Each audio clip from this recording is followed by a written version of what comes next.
is not a crime to fight for a just cause. Let the anger built up inside you flow freely. Dragon Ball Z Fighters is high-flying Super Saiyan fun that fans young and old can get behind. You've prattled on long enough, you miserable failure.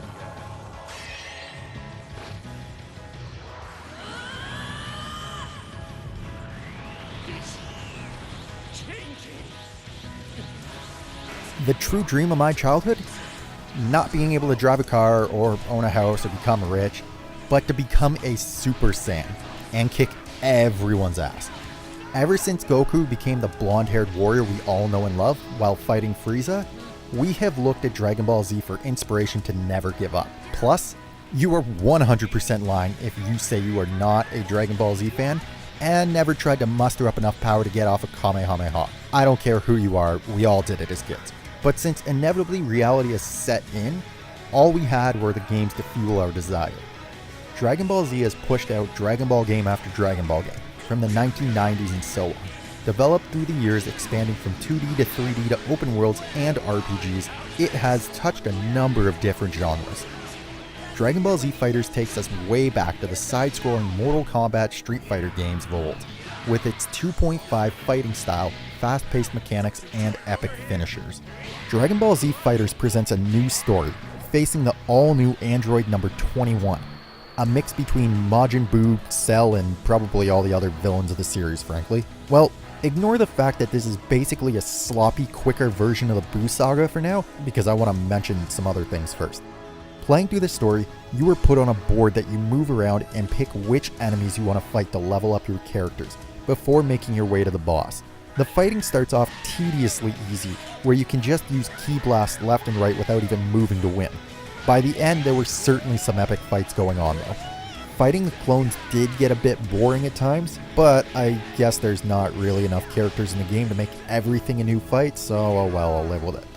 It's very simple, and minus the constant tutorials in the first arc, it's not that bad. The actual substance of the story, as I said earlier, is just the Buu saga scaled down.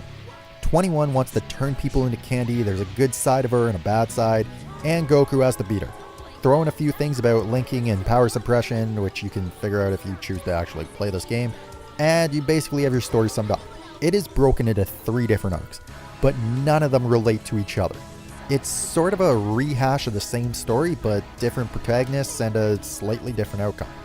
I was hoping for some 3 sides of the same story all coming together and connecting each other for some rich, incredible Dragon Ball Z story, but yeah, that really didn't happen. Honestly, it's 3 different viewpoints of the same thing, but the viewpoints don't really come together.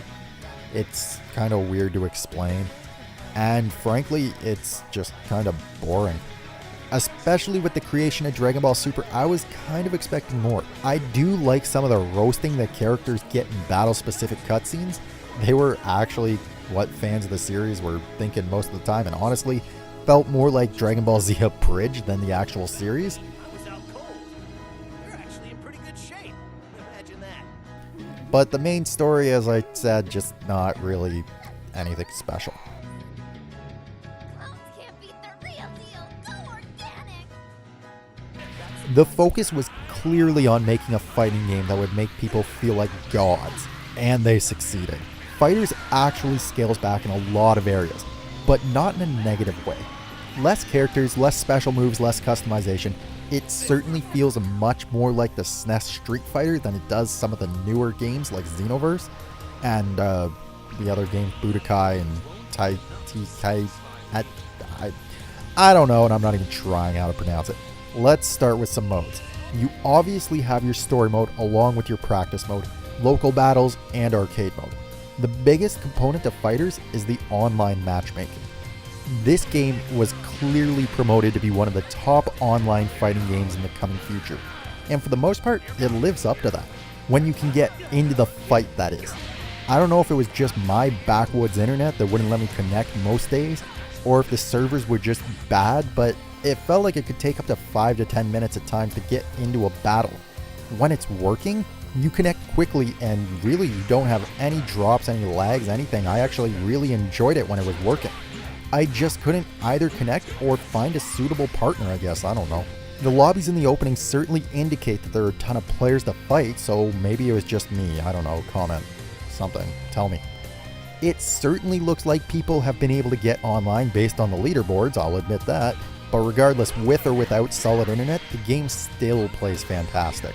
Dragon Ball Z Fighters certainly makes you feel like a Super Saiyan God, Super Saiyan Kaioken times 10, and anything else you can add on to that, assuming you can unlock those characters. Anyways, that's really not the point. That was just a bad joke. Ignore that. Fighting is broken up into 3 versus 3 matches, where you can switch in and out of characters with ease until one team runs out of the fighters. The 3v3 adds some solid strategy to the game, making you decide if you want to switch out to keep someone alive or have a fighter with no health just be a sacrifice to restart the battle and try to build some momentum. Fighting involves varied attacks with all 4 buttons being different styled attacks and your joystick controlling all the movement. Everything feels smooth and responsive, minus the occasional time where you try to dash forward and you just end up walking a few inches forward, but it's always just far enough to take a kick to the face. I'll admit, it was a big concern with some of the combos involving half a control stick rotation and button combo, but 99% of the time it works. I'm not gonna lie, the one time it doesn't work and you end up getting your head smashed in is infuriating. But looking big picture, things work, so can't complain too much. I really enjoyed being able to string together combos, then call my partner to quickly add some damage in before going for the kill. Instead of customizing characters with all different combos and specials, everyone has specific moves that they can use, which I think helps create a diverse game between each character. Fighters also do not bother watering down characters with a bunch of clones. There's only like 20 characters in the game, which might be the smallest roster they have given us in a long time. You don't have your pointless role characters with the same movesets taking up space to make the game look like it has more content than it does. It feels concise, to the point. Pick who you want to fight with, watch the fancy intro, and duke it out. For being a 2.5D fighter game, and especially when you think about what Dragon Ball Z used to look like, this game is quite the art piece. I don't really know what the style you would call it is because it looks better than any anime, but it's certainly not aiming for as lifelike as newer games. But either way, it looks stellar. The wind swirling as you power up, the epicness of firing a Kamehameha wave in Super Saiyan 3, I was just left in awe of how good this game actually looks. Dragon Ball Z Fighters might be the best Dragon Ball Z game I have ever played. I love that they went back to the 2D fighting, and the 3-on-3 battles adds more depth to the fighting. If you are a Dragon Ball Z fan, do yourself a favor and do not skip out on this game. Thank you guys for watching, blah blah blah, Tale 3 Idiots, my new playing Kingdom Hearts, blah blah blah, all that stuff. Next review. See you guys next week.